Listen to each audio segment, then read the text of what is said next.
Сайтът за безплатни обяви продавалник.com вече е добре познат в България. Скоро ще се запознаете и с новите му име и лице – OLX BG. По този начин ние ставаме част от голямото семейство на OLX. Тази марка е разпространена в над 107 държави в целия свят. Новото име и облик влизат в сила от средата на април.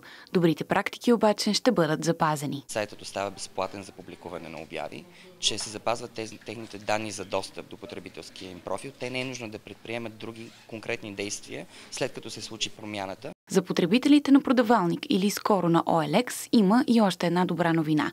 Ще могат да ползват и подобрено мобилно приложение. Освен на стандартните придобивки, които по принцип има мобилната версия, като геолокация, възможност за публикуване на обява откъдето и да се намирате, новата мобилна версия най-вече ще е много по-лека за използване, по-изчистена, абсолютно по-безпроблемна за потребителите. Така компанията остава вярна на принципа си, че силата е в ръцете на хората. Всеки може да е търговец и да допринесе за своя бюджет.